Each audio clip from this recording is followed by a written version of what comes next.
حضرت جابر ابن عبداللہ انصاری جناب فاطمہ زہرا سلام اللہ علیہا سے روایت کرتے ہیں کہ بی بی سیدہ فاطمہ زہرا سلام اللہ علیہا نے فرمایا، ایک مرتبہ میں گھر میں بیٹھی تھی، اللہ کے محبوب حضرت محمد مصطفیٰ صلی اللہ علیہ وآلہ وسلم گھر میں داخل ہوئے اور کہا، اے میری پیاری بیٹی، اللہ کی تم پہ سلامتی ہو۔ میں بھی قریب آ کے بابا سے عرض کرنے لگی، اے میرے بابا، آپ پر بھی سلامتی ہو۔ میرے بابا نے کہا، فاطمہ، مجھے میرے جسم میں درد محسوس ہو رہا ہے۔ تو میں نے کہا، بابا، اللہ آپ کو ہر درد سے محفوظ رکھے۔ میرے بابا نے کہا، فاطمہ، اپنی چادر لاؤ، میں تھوڑی دیر تمہارے گھر میں آرام کرنا چاہتا ہوں۔ بس اللہ کے محبوب حضرت محمد مصطفیٰ صلی اللہ علیہ وآلہ وسلم اس چادر کے نیچے آرام فرما رہے تھے۔ میں نے دیکھا بابا کے چہرے سے نور آیا ہے اور گھر میں رحمت ہی رحمت برس رہی ہے۔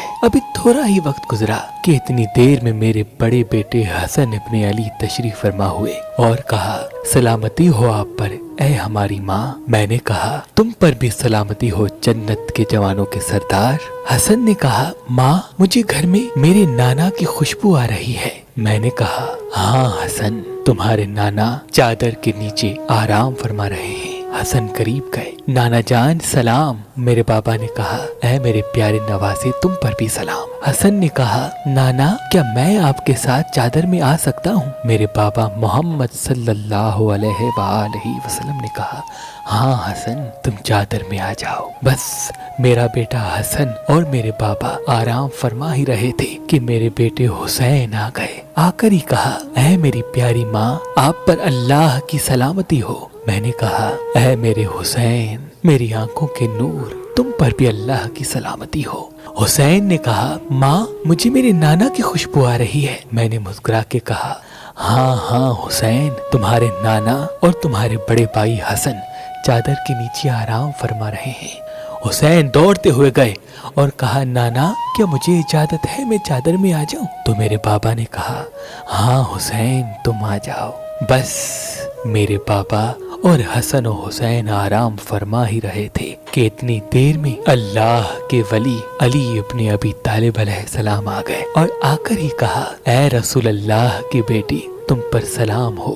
میں نے مسکرا کے کہا، اے اللہ کے گھر میں پیدا ہونے والے شیر خدا، آپ پر بھی سلام ہو۔ علی نے کہا، فاطمہ، مجھے میرے بھائی محمد صلی اللہ علیہ وآلہ وسلم کی خوشبو آ رہی ہے۔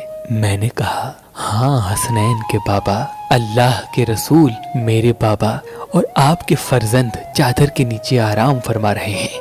علی قریب گئے اور فرمانے لگے، اے اللہ کے محبوب، آپ پر اللہ کی سلامتی ہو۔ میرے بابا نے کہا، اے اللہ کے ولی میرے بھائی علی، تم پر بھی سلامتی ہو۔ علی نے کہا، یا رسول اللہ، کیا مجھے اجازت ہے کہ میں بھی آپ کے ساتھ چادر میں آ جاؤں؟ تو اللہ کے رسول نے کہا، ہاں ہاں علی، تم چادر میں آ جاؤ۔ بس جب علی، حسن و حسین اور میرے بابا آرام فرما رہے تھے تو میں بھی قریب گئی اور قریب آ کے اپنے بابا سے کہنے لگی، بابا، کیا میں چادر میں آ جاؤں؟ تو میرے بابا نے کہا، ہاں فاطمہ، آ جاؤ۔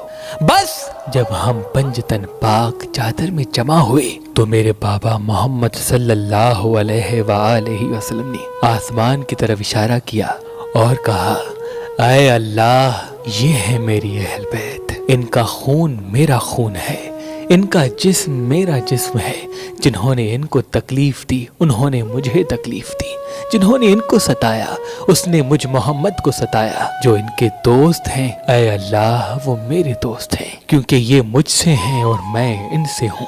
اے میرے اللہ، ان سے ہر قسم کی نجاست کو دور کر دے اور اتنا پاک رکھ جتنا ان کو پاک رکھنے کا حق ہے۔ بس تو اللہ نے فرشتوں سے کہا، مجھے قسم ہے اپنی عزت و جلال کی، اگر یہ 5 نہ ہوتے تو نہ دن ہوتا نہ رات، نہ زمین ہوتی نہ آسمان، نہ سورج نہ چاند۔ میں نے ہر چیز کو ان پنجتن پاک کے صدقے میں بنایا جو اس وقت چادر کے نیچے ہیں۔ تو اتنی دیر میں جبریل علیہ السلام نے کہا، اے میرے خالق، چادر میں کون کون ہے؟ اللہ نے کہا، چادر میں فاطمہ ہے، فاطمہ کے 2 بچے ہیں، فاطمہ کا شوہر ہے اور فاطمہ کا بابا ہے۔ جبریل نے کہا اے میرے مالک مجھے بھی اجازت دے، پنجتن پاک کے ساتھ چادر میں چلا جاؤں۔ اللہ سے اجازت لے کے جبریل جب ہمارے گھر آیا اور بابا سے کہنے لگا یا رسول اللہ، اللہ کی سلامتی ہو آپ پر، میرے بابا نے کہا جبریل امین تم پر بھی سلام ہو۔ جبریل نے کہا اللہ فرماتے ہیں کہ میں زمین و آسمان کو نہ بناتا، چاند و سورج کو نہ بناتا اگر یہ پنجتن پاک نہ ہوتے۔ یا رسول اللہ مجھے بھی اجازت دیں کہ میں بھی آپ کے ساتھ چادر میں آ جاؤں۔ تو میرے بابا نے کہا جبریل آ جاؤ۔ بس جب جبریل بھی ہمارے ساتھ چادر میں شامل ہو گیا، پھر جبریل کہنے لگا کہ اے اللہ کے محبوب، اللہ پاک نے آپ اہل بیت سے ہر قسم کی نجاست کو دور کر دیا اور پاک و پاکیزہ کر دیا، اتنا جتنا پاک و پاکیزہ رکھنے کا حق ہے۔ تب میرے شوہر علی ابن ابی طالب نے کہا یا رسول اللہ، ہمارا آج چادر میں اس طرح سے جمع ہونا اللہ کے نزدیک کیا مرتبہ رکھتا ہے؟ تو میرے بابا رسول اللہ نے کہا مجھے قسم ہے اس خدا کی جس نے مجھے اپنا نبی بنایا اور اپنے پیغام کے لیے چنا، اہل زمین کی جس محفل میں ہمارے چاہنے والے اس حدیث کو پڑھیں گے، ایک دوسرے کو بتائیں گے، تو اللہ کی رحمت ان پہ نازل ہوگی اور فرشتے اپنے حلقے میں لے لیں گے، اور جب تک وہ بیٹھے رہیں گے فرشتے ان کے لیے استغفار کی دعا کرتے رہیں گے۔ تو اس پر علی نے کہا یا رسول اللہ، خدا کی قسم ہم کامیاب ہو گئے اور ہمارے چاہنے والے بھی کامیاب ہو گئے۔ پھر میرے بابا نے کہا یا علی، مجھے قسم ہے اس خدا کی جس نے مجھے رسول بنایا، اہل زمین کی جس محفل میں میری اس حدیث کو بیان کیا جائے گا، ان میں جو پریشان حال ہوگا اللہ ان کی پریشانی کو ختم کر دے گا، جو بے اولاد ہوگا اللہ انہیں اولاد صالح عطا کرے گا،